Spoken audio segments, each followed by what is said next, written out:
এদিক এদিক আমি আর যখন কিরমি কুটকুট করে।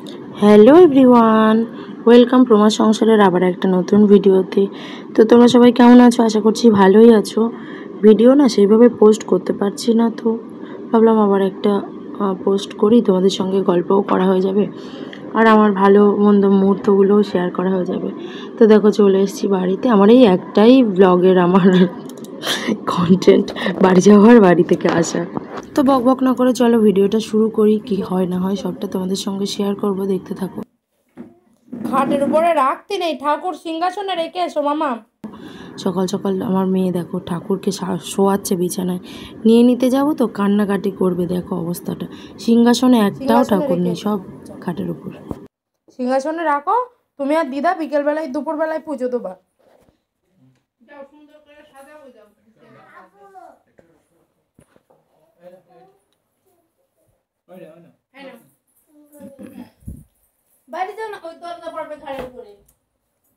তুই কি সব পারিস? সব পারিস তুই? একগাল নে, বাইরে যাবো একগাল নে। খাওয়াটা হয়ে গেল, পায়ে পড়বে কিন্তু, দুম করে পায়ে পড়বে। পড়বে একদম, মাথা ফেটে যাবে না। ছেড়ে দাও, ছাড়ো তুমি, ছাড়ো, ছেড়ে দে। সব সময় জেদ, নিজে যা বলবে তাই। গরু কোথাকার। আয় বৃষ্টি, আয় বৃষ্টি, ভিজিয়ে দে। ওই জন্যই বলে যে মামার বাড়ির আবদার, বুঝলে তো। একে তো কথা শোনে না, আর মামার বাড়ি গিয়ে যেন আমার মাথায় উঠে নাচ করে, বুঝলে তো। তো বেরিয়ে তো পড়লো, ঘরে আটকে রাখাই গেল না। বাইরে এসে এখন সিঁড়ির ধারে দাঁড়িয়ে আছে, উনি এখন নামবে নিচে, বৃষ্টিতে ভিজবে। আর এই দেখে হচ্ছে আমার একটা ভাই, আমার কাকার ছেলে। তো এটা হচ্ছে দাদু। আমার দাদুরা হচ্ছে 5 ভাই, ওটা হচ্ছে দাদুর সেজো ভাইয়ের ছেলের ছেলে, তো আমাদের সম্পর্কে ভাই হয়। উনি আবার মামাকে কোলে নেবেন, ওনাকে কোলে নিতেই হবে, দিতেই হবে।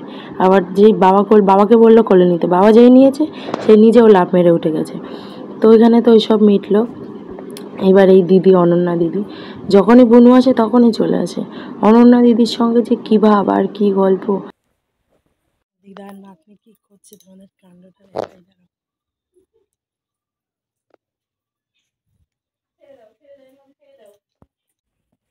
পচার ভাত দেখো,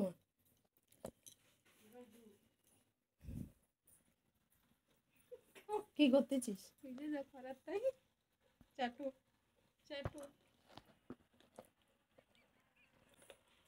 আর যখন কিরমি কুটকুট করবে, পিঁপড়ে পড়ে যাবে আজকে এখানে। রাতবি পায়েস, রাতবি কি রান্না হচ্ছে বলো? পায়েস। এই হ্যাঁ, তোর মুখ দেখা, একটা একটা করে চিনি কুটি কুটি খাচ্ছে, মামার মতন ভাবর। এখানে আর পিঁপড়ের জন্য দাঁড়াতে হবে না। চড়াচ্ছিস কেন? আর এতে তো শুধু দুধ, চাল কই? না নাড়ো, ওরে দাঁড়াও, আগে চেটে নেই।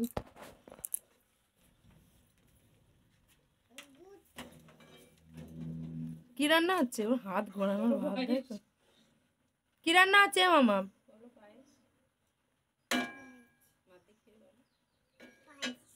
এদিক ফের, এদিক এদিক আমি।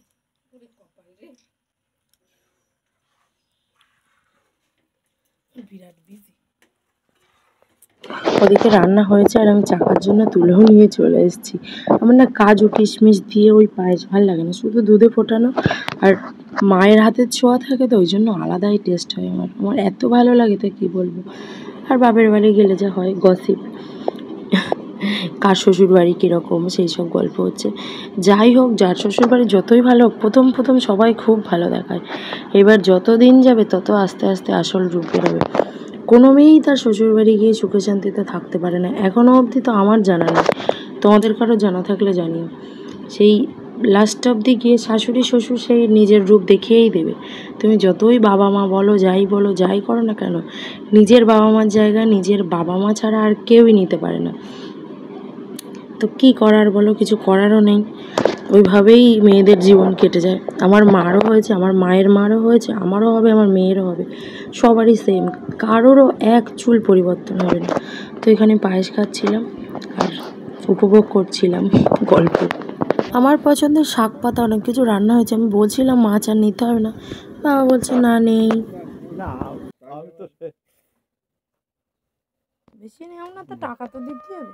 সব দিকে জল ধরে নিচ্ছে ওই হারা না কি বলে পোলো দিয়ে।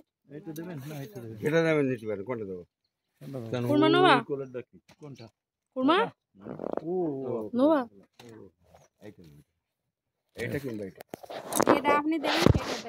আমার মায়ের হাতের না যাই রান্না করে দেয় আমার ভাল লাগে। আমার মনে হয় নুন হলুদ গুলে যদি ঝোল বানিয়ে দেয় তাও মনে হবে যেন অমৃত খাচ্ছি। তো মা এখানে এই পেঁয়াজ আদ বাটা, কাঁচা লঙ্কা আদ বাটা আর একটু সর্ষে দিয়ে তেল তেল করে সুন্দর একটা মাছের ঝাল করে। এখনই নাল আসছে আমার গালে। তো সেটাই বললাম মাকে বানাতে। একটু চিংড়ি মাছ নিয়েছিল আর ওই পোনা মাছ নিয়েছে, কিছুটা ভাজা হচ্ছে আর ভেজে রেখে দিয়েছে মা। তো এখন আমার পছন্দের ওই ঝালটা বানাবে, তার জন্য পেঁয়াজ লঙ্কা বেটে নিল আর একটু সর্ষে। আমি বললাম দাও আমি বেটে দিই কিংবা মিক্সিতে বাটো, কিন্তু মায়ের মন বোঝোই তো, করতে হয় শ্বশুরবাড়ি, এখানে আর তোর করতে হবে না। তার কিন্তু সাহায্য করার কেউ নেই, তার একা হাতেই সবটা করতে হয়। তো ওই যে মা বেটে নিয়ে এসছে, প্রথমে কড়াইতে তেল দিয়ে দিয়েছে। আমি যতই চেষ্টা করি মায়ের মতন আমি রান্না করতেই পারি না কোনোটাতে। পেঁয়াজ লঙ্কাটা একটু ভালো করে, ভালো না একটু ভেজে নিল, নিয়ে ওর মধ্যে হলুদ, মশলাও কিছু দেয় না, একটু হলুদ আর নুন আর ওই পেঁয়াজ লঙ্কা, কি ভালো যে লাগে তোমাদের আমি কি বলবো। এবার ওর মধ্যে দিয়ে দিল জল, এবার মাছগুলো দিয়ে দিলেই হয়ে যাবে। একটু ফুটে উঠলে মাছগুলোও দিয়ে দেবে। আমার মা কি বলো তো শুকনো শুকনো করে, আর যেটাই আমরা খেয়ে ছোটোবেলা থেকে অভ্যস্ত, আমার যে এত ভালো লাগে। ও এখনই আমার মনে হচ্ছে আর একটু যদি খেতে পারতাম। যে কোনো মাছ যে কোনো তরকারি শুধু নুন হলুদ দিয়েই রান্না করে, মশলা খুব একটা ব্যবহার করে না, তাও যে এত ভালো লাগে আমার। তো ফাইনালি হয়ে গেছে। এবার একটু কাঁচা তেল, আমরা রান্না করলে কাঁচা তেল দিই, মা সেটাও দেয়নি। এখানে শুনু ঘুমাচ্ছে আর শুনুর পাশে বাবা শুয়েছিল, কেউ তো পাশে থাকতেই হবে। তো এখানে বাবাকে খেতে দিয়ে এসছে মা, আর আমি আর মা হচ্ছে ঘরে খাবো। আর বাবা হচ্ছে শুনুর পাহারাদার, বাড়ি গেলে 24 ঘন্টা মেয়ের ধার থেকে নড়বে না, মাঠ টাট সব বন্ধ।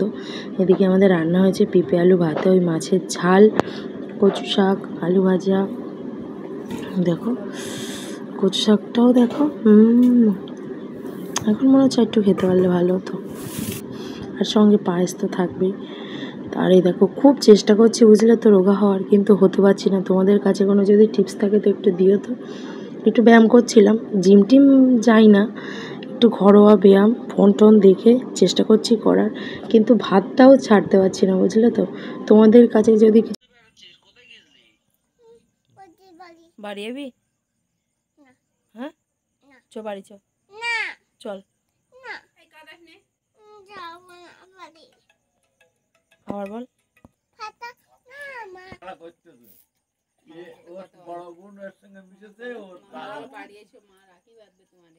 কিরম বললি বল, এসে গেছে আর একবার বল।